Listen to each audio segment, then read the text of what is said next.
Hello, my dear friends. This is Rabbi Aharon Dobinsky coming to you today from the holy city of Jerusalem, Israel. Today, I want to start off with something that I don't usually do. I'm going to take a page from somebody else this week. Rabbi Lord Jonathan Sacks, who used to be the head rabbi of all of England, who, by the way, you should know, is right now fighting another bout with cancer. So if you want to pray for him, his name, Harav Yaakov Tzvi Ben Liba. Pray for him. He's a wonderful man. He has tremendous wisdom. He writes amazing articles. Last week he wrote about responsibility, something that all of us could use a page from. And I'm going to take a bit of what he said and I'm going to build on it. He was talking about the fact that one of the big things that was a failing in the beginning of the creation of the universe was a failure in responsibility. He said, first of all, you had Adam and Eve, and they were caught eating from the wrong tree. And when Adam was asked by Hashem, where are you? Which didn't mean where physically are you, it meant where are you up here now that you've done this? He said to him, I heard you coming, and I was afraid because I was naked. And Hashem said, how did you know you were naked? Did you eat from the tree I told you not to eat from it? What did he say? Sure, he owned right up to it. No, he did not own up to it. What did he do? He said, that wife that you gave me, it's her fault. Gives you some insight into why Hashem made him ask for this woman instead of just giving her to him. So he went to the woman. He said, did you take from the wrong tree? Did you take from the tree of the knowledge of good and evil and eat from it after I told you don't? And what did she say? Well, it wasn't me. It was a serpent. He came here and he made me eat. Made me eat. You'd think, for heaven's sakes, that he pinned her to the ground and shoved something into her mouth. And that's not what happened at all. He was just a smooth-talking devil. And he was very smooth-talking. And she lied about something because Hashem said, you do not eat from this tree. If you eat from this tree, you will surely die. When the serpent came and she said to him, he said to her, eat from the tree. It's no big deal because you see, if you eat from it, you'll be like Hashem. And he doesn't want competition. She said, well, no, he said if we eat from it or even touch it, don't embellish the truth. He didn't say if you touch it. So he pushed her into it. And you know what? She didn't die. Because that's not what Hashem said. He said if you eat from it, not if you touch it. Which tells us a valuable lesson. Don't embellish on the truth. Just tell the truth the way it is and let it go. In any case, she did not take responsibility for it. It went all the way to the Nachash, to the serpent. And you know the end results to that. I don't have to go into it very much. You all read Torah. Okay? So we skip a little bit further ahead. And we have Cain and Abel. And Cain makes a sacrifice to Hashem, and Abel makes a sacrifice to Hashem. And Abel's is accepted, and Cain's is not. And Cain gets upset. So upset, he kills his brother. So Hashem says to him, where's your brother? And what does he say? We all know this one. Well, why are you asking me? Am I my brother's keeper? The answer truthfully is, yeah, we are. We're all our brother's keepers, which is what we're going to get into today. Because responsibility is what takes us to that place. And Hashem basically said to him, your brother's blood calls out to me from the ground. And, what ended up happening is Cain was punished. And we're not going to get into that either because it's a long story all in itself. But here's the gist of it all. Responsibility, taking responsibility. It was a problem then. It was a problem 1,000 years later. It's a problem today. Not for all of us. Although all of us have, from time to time, have problem taking responsibility. The thought goes through our mind sometimes when we get caught doing something. Should I tell the truth? Maybe I should tell the truth. Maybe I shouldn't. Maybe they'll never find out if I don't. No.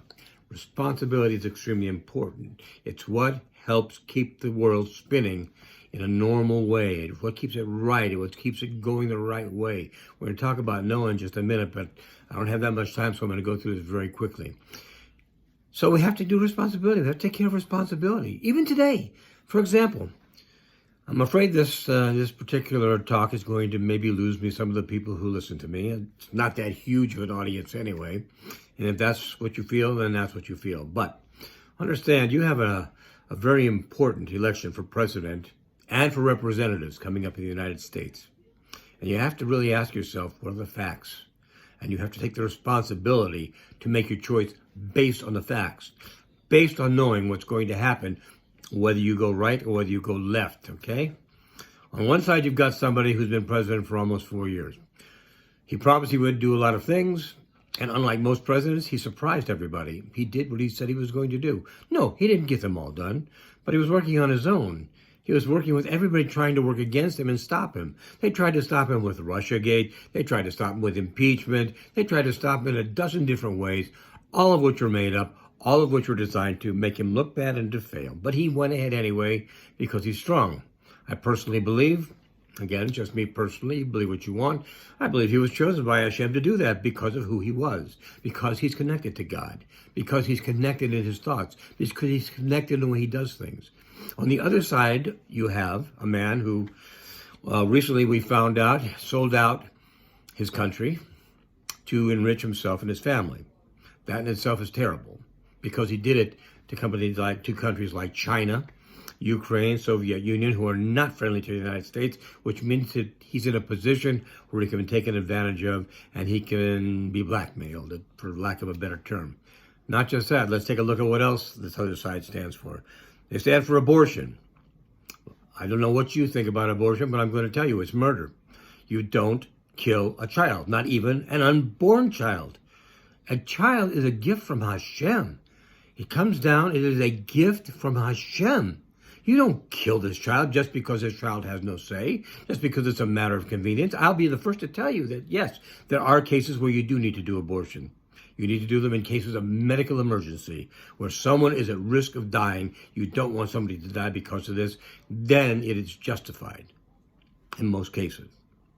But to do it for the convenience of a woman who decided to go out and have fun and now she doesn't want the responsibility of what goes along with that fun, sorry, you can't do that.